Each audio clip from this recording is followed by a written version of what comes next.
காரியங்களில் எல்லாம் புத்திமானாய் நடந்தான்.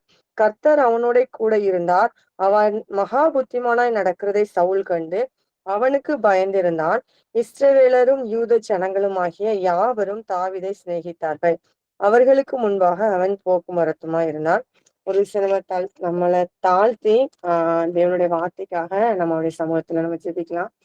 அன்புள்ள தகப்பனே, இந்த நாளிலும் கூட ஏசப்பா உங்களுடைய வார்த்தையை பகிர்ந்து கொள்ளும்படியாக நீங்க தந்த கிருபைகளுக்காக நன்றி செலுத்துறோம். தகுதியே இல்லாத எனக்கும் கூட ஏசப்பா நீங்க இந்த வாய்ப்பை தந்து உங்களுடைய வார்த்தைய பகிர்ந்து கொள்ள நீங்க உதவி செஞ்சிருக்கிறீங்க. நன்றி ஏசப்பா. பேசுகிற என்னை நீங்க மறைச்சு ஒவ்வொரு வார்த்தைகளும் அப்பா நீங்க பேசும்படியாகவும் அது கேட்கிற ஒவ்வொருவருக்கும் அவங்களுடைய ஆவிக்குரிய வாழ்க்கைக்கு பிரயோஜனம் உள்ளபடியாக தேவன் நீங்க மாற்றித்தாங்க. இயேசு நாமத்தினாலே ஆமென். இப்ப கூட நான் இன்னைக்கு தாவீத பத்தி பேசலாம் அப்படின்னு. ஏன்னா தாவீது இருதயத்திற்கு ஏற்றவன் அப்படின்னு நமக்கு தெரியும். ஏன்னா அப்போஸ்தலர் 13ஆம் அதிகாரத்துல 22வது வசனத்துல வாசிக்கும் போது, ஈசாயின் குமாரனாகிய தாவீதை என் இருதயத்திற்கு ஏற்றவனாக கண்டேன், எனக்கு சித்தமானவைகளை எல்லாம் அவன் செய்வான் அப்படின்னு அது போட்டிருக்கு. அதாவது என்னுடைய ஈசாயின் குமாரனாகிய தாவீதை என்னுடைய இருதயத்திற்கு ஏற்றவனாக கண்டேன் அப்படின்னு தேவன் சொல்றாரு. அத வாசிக்கும் போது ஏன் ஏசப்பா அவனை இருதயத்திற்கு ஏற்றவனாக கண்டார் அப்படிங்கிறத அத தியானிக்கிறதுக்காக முற்படும் போது ஏசப்பா ஒரு 10 காரியங்கள் அவனுடைய கேரக்டர்ல ஒரு 10 காரியங்களை பத்தி எனக்கு கற்றுக் கொடுத்தாங்க. அதை நான் அந்த இடத்துல சொல்லும்படியாக ஆண்டவர் எனக்கு உதவி செய்வாராக. முதலாவதா என்ன அப்படின்னா, தாவீது தன்னுடைய காரியங்கள் எல்லாவற்றிலையும் பொறுப்புள்ளவனா இருந்தானாம். தாவீது தன்னுடைய காரியங்கள் எல்லாவற்றிலையும் பொறுப்புள்ளவனா இருந்தானா. 1 சாமுவேல்ல 17ஆம் அதிகாரத்துல 20வது வசனத்துல பார்க்கும்போது அவன் தன்னுடைய தகப்பனாருடைய மந்தைகள்ல கொஞ்சம் ஆடுகளை அவன் மேய்ச்சிட்டு இருந்தான். ஆனா அந்த கொஞ்சம் ஆடுகள் மேல அவன் அவ்வளோ கரிசனை உள்ளவனா இருந்தானா. தனக்கு கொடுத்திருக்கிற பொறுப்பு அவன் அவ்வளவு உண்மை உள்ளவனா இருந்தானா. அவனுடைய தகப்பனார் நீ உன்னுடைய சகோதரனெல்லாம் போய் பார்த்துட்டு வா அப்படின்னு சொல்லும் போது கூட அந்த கொஞ்சம் ஆடுகளை அந்த மேய்ப்பர்கள் விசாரிக்கிறவங்க கிட்ட கையில கொடுத்துட்டு போறான். தன்னுடைய காரியங்கள்லயும் தன்னுடைய மந்தைகள் தனக்கு கொடுத்திருக்கிற பொறுப்புகள்ல அவன் அவ்வளோ அக்கறையா இருக்கிறான் அப்படின்னு பார்க்க முடிஞ்சு. ஆண்டவர் முதலாவதாக அவன் ரொம்ப பொறுப்புள்ளவனா இருக்கான் அப்படின்னு ஆண்டவர் கற்றுக் கொடுத்தார். அதே போல தொடர்ந்து அவனுடைய லைஃப்ல பார்க்கும்போது அவன் தன்னுடைய ஜனங்களை குறிச்சு அவ்வளோ அக்கறை உள்ளவனா இருப்பான். ஒரு சமயம் அவன் செய்கிற தவறினால அவனுடைய ஜனங்கள் 3 நாள் அந்த தேசத்துல ஒரு பெரிய வாதம் வரும். நம்ம அதை வாசித்திருக்கோம். அந்த வாதம் வரும்போது அவன் லாஸ்ட்ல என்னுடைய ஜனங்கள் அழிஞ்சாலும் பரவாயில்லன்னு இல்ல, நான் தான் பாவம் செஞ்சேன், நீங்க என்ன அழிச்சாலும் பரவாயில்ல, என் ஜனங்களை விட்டுருங்க. அவனுக்கு அவ்வளோ தன்னுடைய ஜனங்கள் அவ்வளவு கரிசனை, நான் பண்ண தப்புக்காக என்னுடைய ஜனங்கள் பாதிக்கப்படக்கூடாது அப்படின்றதுல அவன் அவ்வளோ அக்கறை உள்ளவனா இருந்தான். தன்னுடைய குடும்பத்தின் காரியங்களை பார்க்கும்போது அவன் எப்போதும் கேட்கிற ஒரே விஷயம் என்ன அப்படின்னா, நீங்க என்ன விட்டோம் என்னுடைய குடும்பத்தை விட்டோம் உங்களுடைய கிருபையை விளக்காம பாதுகாத்து விடுங்க, நான் மட்டும் நல்லா இருந்தா அப்படின்னு அவர் யோசிச்சதே இல்ல. ஏன்னா இசைக்கியா ராஜாவை பார்க்கும்போது அவர் சொல்லுவாரு, நான் என் நாள்லயாவது நான் நல்லா இருப்பேன்ல, என் பிள்ளைகளுடைய நாள்ல எப்படி போனாலும் பரவாயில்ல அப்படின்னு அவர் சொல்லுவாரு. ஆனா தாவீது சொல்றாரு, இந்த கிருபை என் குடும்பத்திலயும் என்னுடைய சந்ததிகளுடைய குடும்பத்திலயும் இருக்கணும் அப்படின்னு அவருடைய குடும்பத்து மேலயும் அவர் அவ்வளவு அக்கறை உள்ளவரா இருப்பாரு. அது அவருக்கு கொடுத்திருக்கிற பொறுப்புல தன்னுடைய ஜனத்துல தன்னுடைய மந்தையில தன்னுடைய குடும்பத்துல அவ்வளவு அக்கறையா பொறுப்பா அவரு செயல்பட்டாரு அப்படின்னு ஆண்டவர் கற்றுக் கொடுத்தாரு. 2வது என்ன அப்படின்னா, அவர் கீழ்ப்படுகிறவரா இருந்திருக்காரு. கீழ்ப்படுகிறவர் அப்படின்னா முதலாவதா அவர் தன்னுடைய தகப்பனாருக்கு கீழ்ப்படிஞ்சார். 1 சாமுவேல் 17ஆம் அதிகாரத்துல 18ஆம் வசனத்தை வாசிக்கும் போது அவருடைய தகப்பனார் அவனுக்கு என்ன கட்டளை கொடுக்குறாரோ அதை அப்படியே கீழ்ப்படுகிறாரு. நீ போய் பார்த்துட்டு வா அப்படின்னு சொல்லும் போது எந்த ஒரு மறு உத்தரவுமே சொல்லல, தன்னுடைய தகப்பனாருக்கு கீழ்ப்படிஞ்சு அப்படியே போறாரு. 2வது பார்க்கும்போது ஆண்டவருக்கு அவர் கீழ்ப்படுகிறாரு. 1 சாமுவேல்ல 17ஆம் அதிகாரத்துல பார்க்கும்போது ஆண்டவர் அவருக்கு என்னென்ன காரியத்தை சொல்றாரோ அதை அப்படியே கீழ்ப்படுகிறாரு. எந்த ஒரு வேற பேச்சுமே கிடையாது. ஆண்டவர் சொல்லிட்டாரு, அப்ப நான் அதுக்கு கீழ்ப்படிஞ்சுதான் ஆகணும் அப்படின்னு. இன்னொரு சம்பவத்துல கூட சிக்லாக்ல வந்து தன்னுடைய குடும்பம் ஃபுல்லா வந்து அங்க வந்து எல்லா அவங்கள பிடிச்சிட்டு போயிருவாங்க. அப்போ வந்து கூட இருந்த எல்லாரும் வந்து அவரை ரொம்ப நெருக்குவாங்க.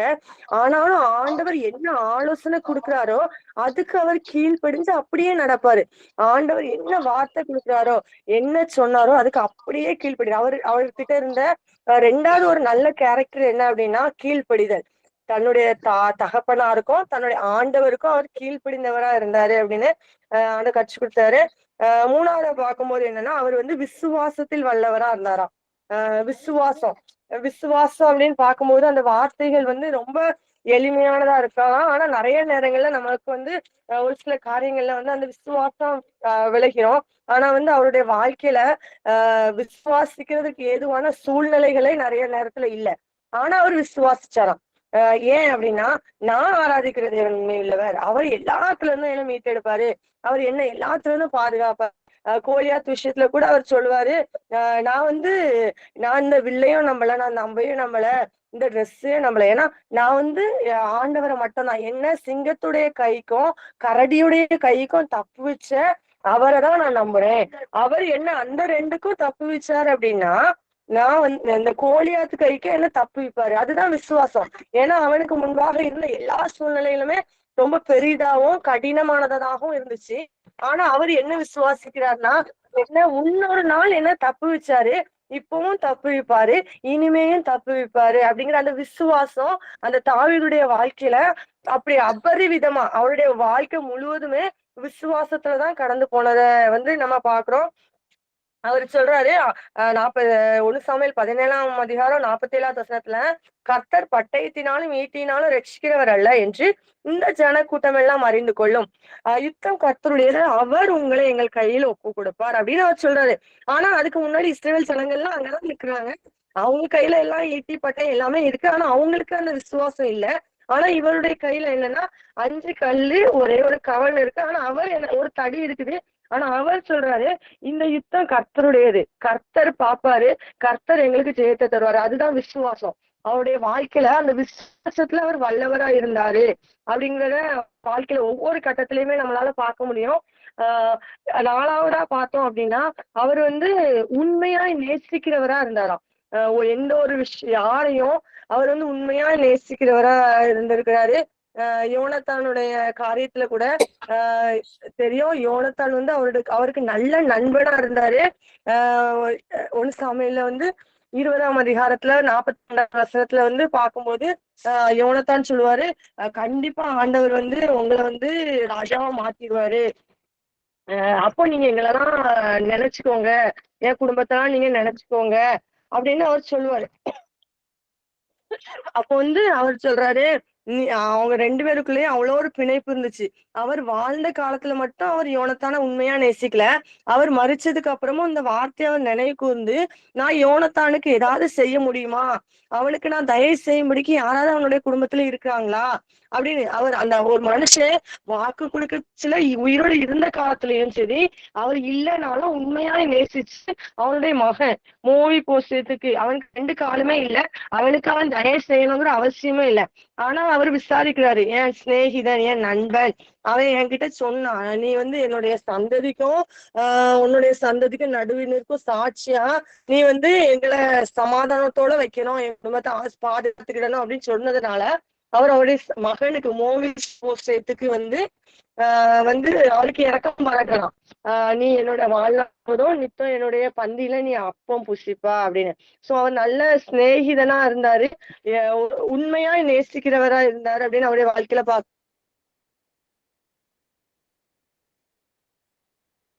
பார்க்கலாம்.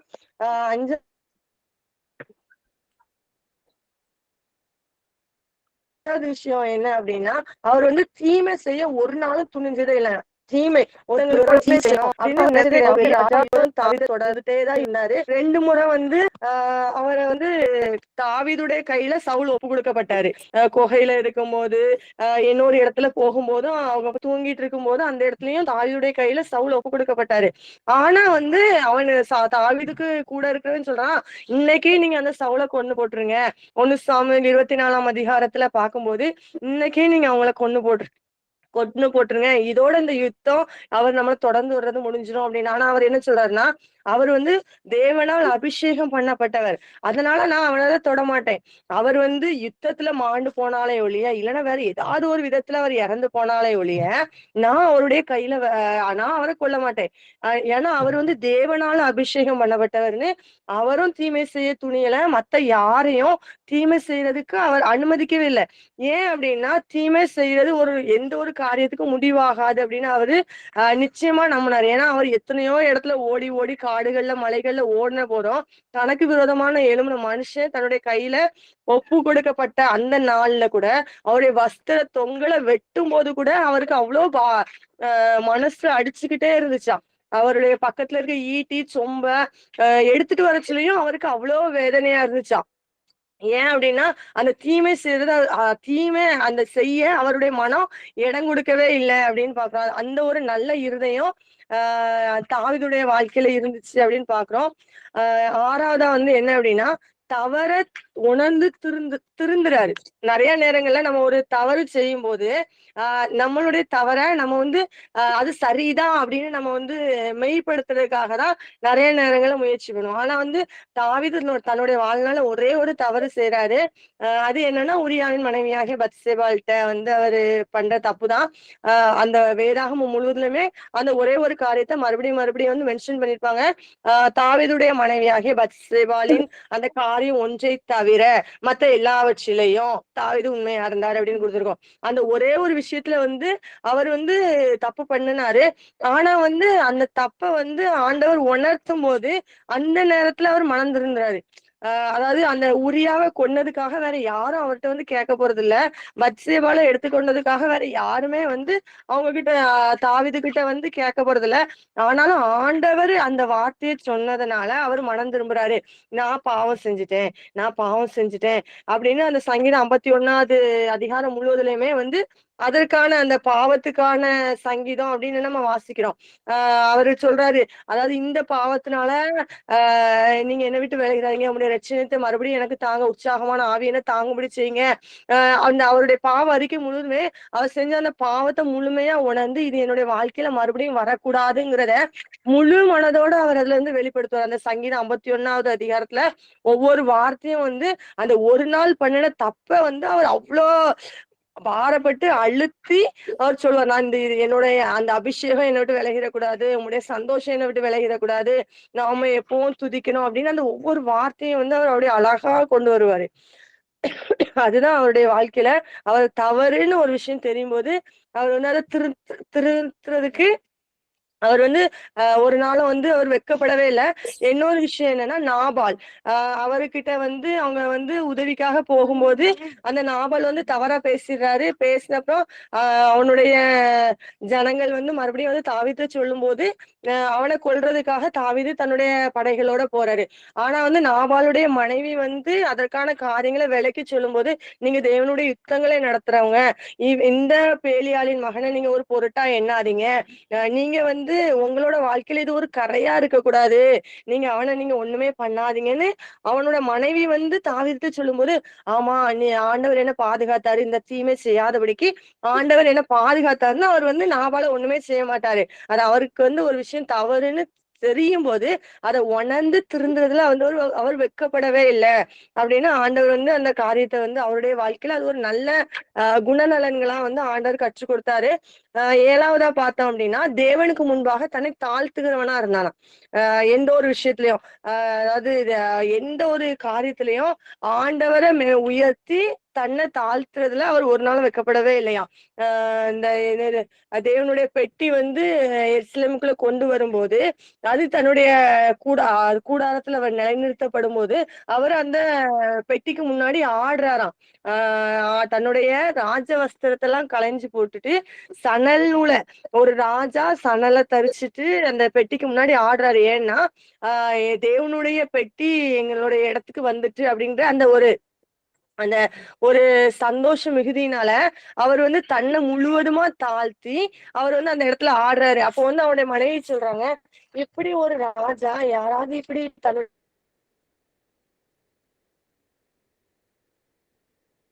வஸ்திரங்களை களைந்து போடுவாங்களா அப்படிங்கும்போது 2 சாமுவேல்ல 6வது அதிகாரத்துல 14வது வசனத்துல அவர் சொல்றாரு, இது வந்து வெக்கமே கிடையாது. ஏன்னா நான் ஆண்டவர் முன்பாக என்ன தாழ்றேன் அப்படின்னு சொல்லிட்டு சொல்றாரு. நான் இப்படி ஆடைய களையுறதுனால நான் இன்னும் ஆண்டவருக்கு முன்பாக மகிமையா காணப்படுவேன். எல்லா ஸ்திரீகளுக்கும் முன்பாக நான் மகிமையா காணப்படுவேன்னு சாமுவேல் 6ஆம் அதிகாரத்துல வந்து அவர் சொல்றாரு. இதே பார் 22வது வருஷம் இதே பார்க்கில் இன்னும் நான் நீசனும் என் பார்வைக்கு அற்பனுமா ஆவேன்.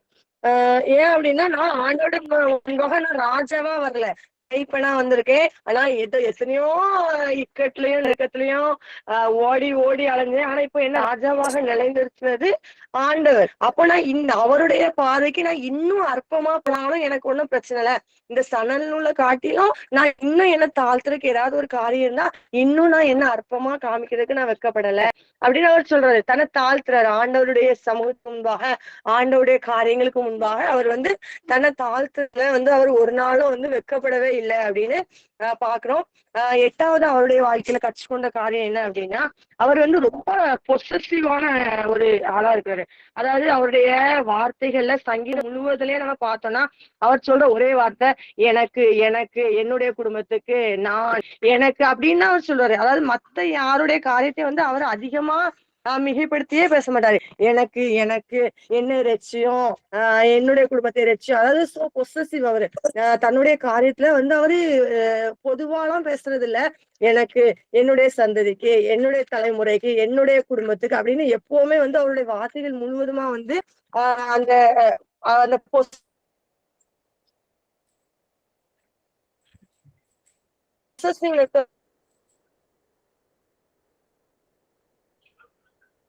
வந்து அவர் இதுல காட்டுவாரு. 2 சாமுவேல் 7ஆம் அதிகாரத்துல 27வது வசனத்தை கூட சொல்லுவாரு. உனக்கு வீடு கட்டுவேன் என்று இஸ்ரவேலின் தேவனாகிய சேனைகளின் கர்த்தராய் இருக்கிற நீர் உமது அடியானின் செவிக்கு வெளிப்படுத்தினீர். ஆகையால் உம்மை நோக்கி இந்த விண்ணப்பத்தை செய்து உமது அடியானுக்கு மன தைரியம் கிடைச்சிச்சு அப்படின்னு சொல்லிட்டு அவர் உமது அடியானின் தாழ்வே எப்போதும் நிலைநிற்ப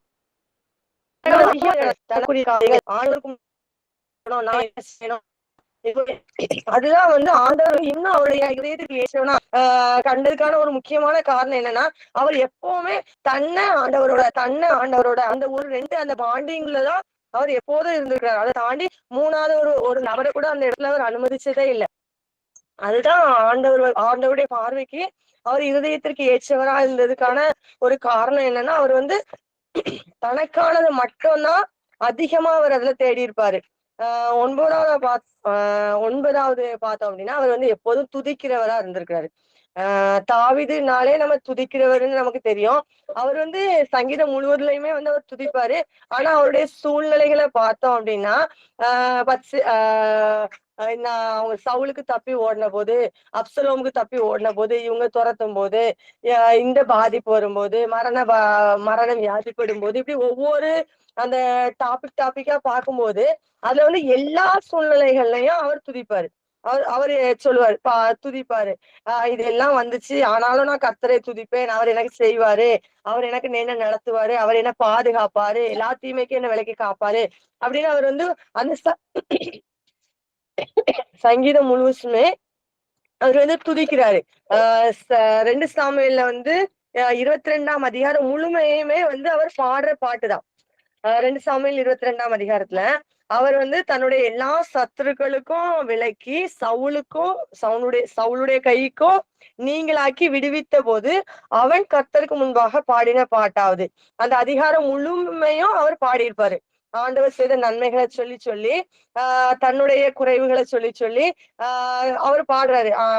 என்னுடைய கண்மலையானவர், என்னுடைய கோட்டையானவர், என்னுடைய இரட்சகரானவர். இததான் நம்ம சங்கீதத்திலேயே பார்க்கலாம். அப்படியே வந்து அவர் எப்போதும் ஆண்டவரை அந்தி சந்தி மதியம் ஒரு நாள்ல 7 தடவை உம்மை துதிப்பேன்னு சொல்லுவாரு.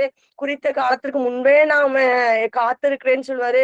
எப்போதும் வந்து ஆண்டோடைய சமூகத்துல காத்திருந்து அவர் துதிக்கிறது அவருக்கு ரொம்ப பிரியமா இருந்துச்சு அப்படின்னு அவருடைய வாழ்க்கையில நம்ம பார்க்கலாம். ஒரே ஒரு நாள் வந்து அவர் ஆண்டவருடைய சமூகத்தை நோக்கி பார்க்காம கீழே பார்த்தாரு. அன்னைக்குதான் அவர் பத்சேபாளிடத்துல அந்த பாவத்துக்குள்ள உள்ளானாரு அப்படின்னு நம்ம அந்த வேதத்துல வார்த்தைகளை பார்க்கும்போது ஒரு ஊழியக்காரங்க அப்படி சொன்னாங்க. என்னைக்கு அவர் தலைய மேல தூக்குறத விட்டுட்டு என்னைக்கு கீழே தாழ்த்தி பார்த்தாரோ அன்னைக்குதான் பாவத்துல உட்பட்டாரு. அதை தாண்டி அவர் ஒரு நாளும் அவரு எப்போதும் அவருடைய கண்கள் ஆண்டவரை நோக்கிதான் இருந்துச்சு அப்படின்னு. சோ அவர் எப்போதுமே துதிக்கிறார். எந்த சூழ்நிலைகள்லயும், நெருக்கப்படுகிற காலத்திலயும், சந்தோஷப்படும் போதும் அவர் எப்போதும் துதிக்கிறவரா இருந்தாரு அப்படின்னு பாக்குறோம். இறுதியா வந்து என்ன அப்படின்னா அவர் எப்போதும் ஜெபிக்கிறவர். லைஃப் அதாவது கிறிஸ்டியன் லைஃப் அப்படின்னா பிரேயர் லைஃப் அப்படின்னு நம்ம சொல்றோம். அவரும் தன்னுடைய வாழ்க்கையில எப்பவும் ஜெபிச்சுதான் ஒரு காரியத்தை அவர் வந்து செய்யறாரு. எந்த ஒரு காரியத்தை செய்யும் போதும் ஆண்டவர்கிட்ட ஜெபிக்கிறாரு, கேட்கிறாரு, விசாரிக்கிறாரு.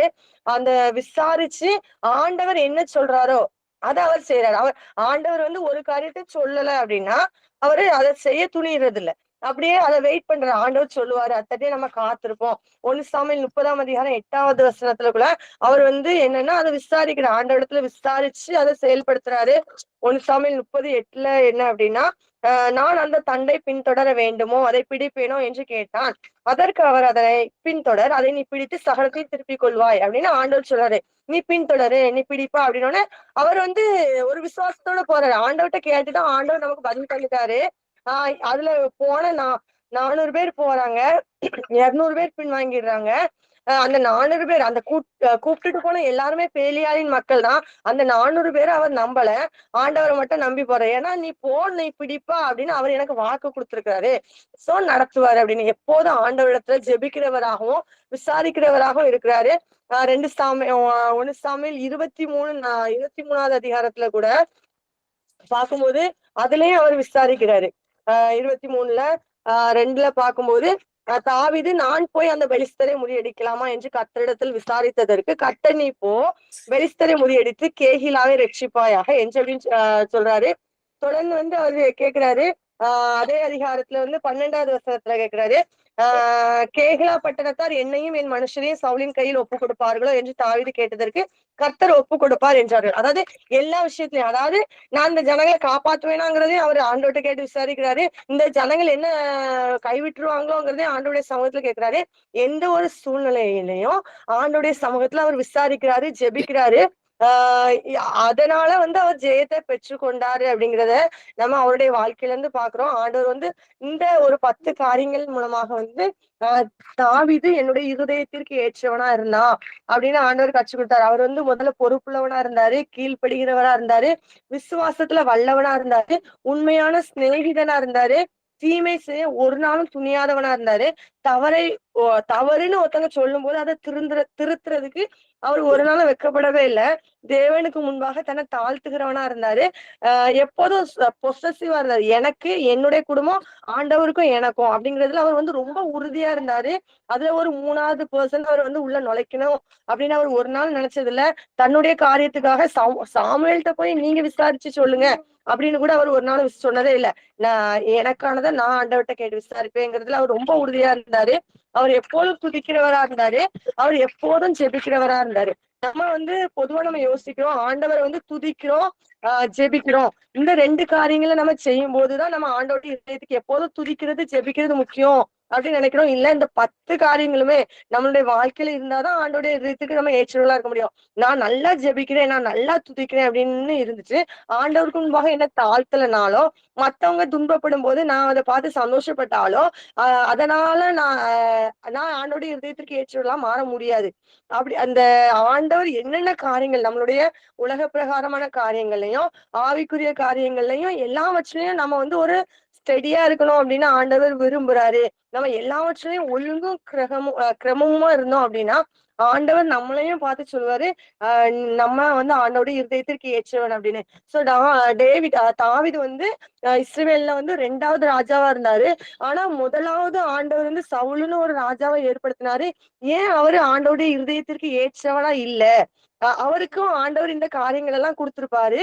ஆண்டவர் ஏன் அவரு ஆனா ஆண்டவருடைய இதயத்துக்கு ஏற்றவனா இல்ல அப்படின்னா, சவுல் வந்து ஃபர்ஸ்ட் தாழ்மையில இருக்கும்போது ஆண்டவருடைய வார்த்தைக்கு கீழ்ப்படிஞ்சாரு. தன்னுடைய காரியங்கள பொறுப்புள்ளவனா இருந்தாரு.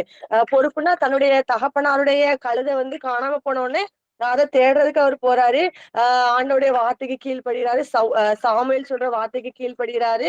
அந்த நாட்கள்ல தான் வந்து தாழ்மையில இருக்கும்போதே அந்த விசுவாசிக்கிறதுக்கு அவரால முடிஞ்சுச்சு. ஆனா ஒரு ஸ்டேஜ் மாறும்போது அவர் வந்து தனக்கான பொறுப்புல இருந்து விலகிட்டாரு. ஆஹ் ஆண்டவருக்கு கீழ்ப்படுகிறதை காட்டிலும் மனுஷனை பிரியப்படுத்தணும் அப்படின்னு அவர் போயிட்டாரு. அதனாலதான் அவரால ஆண்டவருடைய இருதயத்திற்கு ஏற்றவனா மாற முடியல. அதனாலதான் ஆண்டவர் வந்து அவனுடைய தேவனுடைய அபிஷேகத்தை அவனை விட்டு விலக்குனாரு அப்படின்னு நம்ம சவுளுடைய வாழ்க்கையில கூட நிறைய காரியங்களை பாக்குறோம். இது தொடர்ந்து நம்ம பார்த்தோம் அப்படின்னா தாவீது ஜெபத்துக்கு பதில் கிடைக்கிற வரைக்கும் அவர் கேட்பாரு. ஆனா வந்து சவுல் அப்படி கிடையாது. ஜெபிக்கிறாரு, பதில் கிடைக்கல. யார் மூலமாகவும் தீர்க்கதரிசிகள் மூலமாகவும் ஒண்ணும் வெளிப்படலன்னு அஞ்சனம் பாக்குறவங்களை பார்க்க போறாரு. ஒரு காலத்துல அஞ்சனம் பாக்குறவங்களும் அவர்தான் கொண்டிருப்பாரு. ஆனா தனக்கு தேவை அப்படின்னோடனே அஞ்சனம் பாக்குறவர்களை போய் பார்க்க போறாரு. அன்னைக்குதான் அவருடைய வாழ்க்கையில முடிவு நாள் அப்படின்னு நமக்கு தெரியும். சோ நம்ம எப்போ ஆண்டவருடைய இருதயத்திற்கு ஏற்றவர்களா இருப்போம் அப்படின்னா ஆண்டவர் கொடுக்கிற பொறுப்பு, கீழ்ப்படிதல், விசுவாசம், நம்மளுடைய தவற திருத்துகிற இருதயம், ஆண்டவருக்கு முன்பாக நம்ம தாழ்த்தும் போதும் ஆண்டவரும் நம்ம ஆண்டவர் எனக்கு அந்த அந்த பாண்டிங்ல இருந்து 3வது ஒரு நபரை நம்ம வந்து உள்ள நுழைக்க கூடாது அப்படிங்கறத ஆண்டவர் ரொம்ப விரும்புறாரு. நமக்கு வந்து ஒரு மீடியேட்டர் இருக்கக்கூடாது.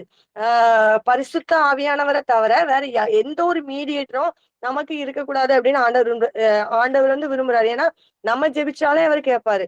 நம்ம கேட்கிற எல்லாவற்றிற்கும் நீ எதை கேக்குறீங்களோ அதை நான் தருவேன்னு சொல்லியிருக்கிறார். சோ நம்ம மீடியேட்டரை தேடி போக கூடாது. நம்ம ஆண்டவரோட ரொம்ப பொசசிவா இருந்தோம்னா ஆண்டவருடைய இருதயத்திற்கு நம்ம ஏற்றவர்களா மாற முடியும். எப்போதும் அவரை நம்ம துதிக்கிறவர்களாகவும் எப்போதும் நம்ம அவரை நோக்கி ஜெபிக்கிறவர்களாக இருக்கும்போது நம்மளாலையும் தாவீதை போல அவருடைய இருதயத்திற்கு ஏற்றவர்களாக மாற முடியும் அப்படின்னு ஆண்டவர் இந்த காரியங்களை வந்து எனக்கு கற்றுக் கொடுத்தார். கண்டிப்பா ஆண்டவர் உங்களோடய பேசியிருப்பாரு. நம்மளும் ஆண்டோடைய இதயத்துக்கு ஏற்றவர்களா மாறும்போது தாவீதுக்கு அருளின நிச்சயமான கிருபைகளை நம்மளுடைய வாழ்க்கையிலே ஆண்டவர் தந்து தாவீதுக்கு எப்படி ஒரு கொம்பை வந்து அவர் முளைக்க பண்ணினாரோ அதே போல நம்மளுடைய குடும்பத்திலயும் நம்மளுடைய வாழ்க்கையிலையும் நம்மளுடைய சந்ததிகளிலையும் ஆண்டவர் வந்து அதை நிறைவேற்றுவார். ஒரு சந்ததி அவரை சேவிக்கும், தலைமுறையாக அவருடைய சந்ததி எனப்படும் அப்படின்னு நம்ம சங்கீதம் 22 நம்ம வாசிக்கிறோம். அந்த வார்த்தையின்படி ஒரு தலைமுறைகளாக நம்ம ஆண்டவரை நம்ம சேவிக்கும் போது இந்த இடத்துலயே 3-4 தலைமுறைகள் இருக்கும். நம்ம அவரை சேவிக்கும் போது நம்மளுடைய தலைமுறைகளும் அவருடைய சந்ததிகளாக வரும் அப்படிங்கிறதுல எந்த ஒரு சந்தேகமும் இல்லை. ஆண்டவர் நாம இந்த வார்த்தைகளை ஆசீர்வதிப்பாராக. நம்ம ஜெபிக்கலாம். அன்புள்ள தகப்பனே, இந்த நாளுக்காக உமக்கு நன்றி செலுத்துகிறேன் ஏசப்பா. தாவீதுடைய வாழ்க்கையில அவர் ஏசப்பா உம்முடைய இருதயத்திற்கு ஏற்றவர்களாக இருந்ததற்கான காரியங்களை நீங்க எங்களுக்கு கற்றுக் கொடுத்தீங்க ஏசப்பா. நாங்களும் அப்படி வாழணும், நாங்களும் உம்முடைய இருதயத்திற்கு ஏற்றவர்களாக வாழணும். தாவீது சொல்றாரு தன்னுடைய அவருடைய காரியத்துக்காக மட்டும் இல்ல, உம்முடைய கிருபை என்னுடைய சந்ததியினுடைய வாயிலிருந்தும் நீங்க விளங்க பண்ணுங்க, என் சந்ததிக்கும் கடத்துங்கன்னு அந்த தாவீது நிமித்தமா இஸ்ரவேல்ல ஒரு கோத்திரம் இன்னும் நிலைச்சிருக்கு, யூதா கோத்திரம்னா இந்த தாவீது ஆண்டோட இருதயத்துக்கு ஏற்றவனா இருந்ததுனாலதான் ஏசப்பா. அதே போல நாங்களும் உடைய இருதயத்திற்கு ஏற்றவர்களாக நாங்க இருக்கணும். எங்களுடைய சந்ததிகளும் உமக்கு முன்பாக நிலைத்திருக்கும்படியாக எங்க ஒவ்வொருவரையும் நீங்க ஆசீர்வதிங்க. இயேசுவின் நாமத்தினாலே ஜெபிக்கிறோம் நல்ல பிதாவே, ஆமென்.